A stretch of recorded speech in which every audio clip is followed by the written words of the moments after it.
But when we look specifically in this sort of price region, why do we get market structure shifts in this region, and why do we get market structure shifts over here? So in this video, I'm going to be going over how to dissect them using order flow, right? So first is the delta. So why does a bearish market structure shift actually form?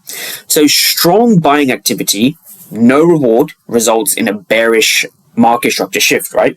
Seeing positive delta and a break below the zone corresponds to a bearish market structure shift. So you want to move away from looking at this chart, looking for candlestick breaks and looking for, the solid sort of up, down, up, highs and low pattern.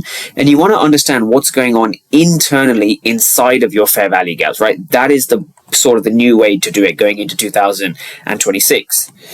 So we just covered the delta, and now, so in this position, I'm going over a little bit of a price action case study from the 29th of December, right? So before we go to the chart, so what you want to understand is the left image versus the right image, right? So just breaking this down again, the left image versus the right image.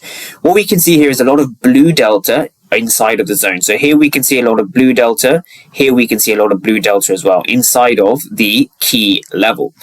Now from here, looking at the charts as well, going to the right hand side, you can see a break to the downside, which corresponds to what's really going on inside of your key zone.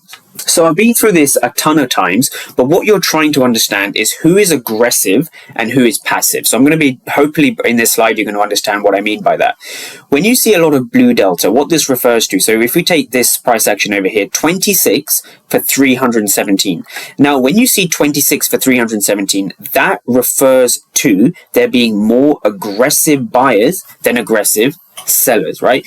We can see that with just the way that the market is printed over here. We can see a lot of blue delta, even the row underneath, 268 for 546. That again represents a lot of blue delta. So that here corresponds to this region up here. So I've drawn a market structure shift over here, right? And I'm actually showing you what's going on inside of the fair value gap.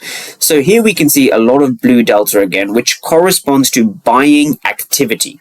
What that means is there is more buying activity. There are more market participants hitting the ask for this particular key level, this particular price on ES. This is around 69.50, 69.50, 60 area. What you're looking for here is when you see a lot of blue delta or a lot of positive delta, and we see a break to the downside below the fair value gap, which is what I've highlighted here in red. When you see this price action, what you need to think of is lots of buying activity, but a lack of reward. And when you see a lot of buying activity with a lack of reward, this indicates that buyers are being absorbed, right? And that's what the previous slide was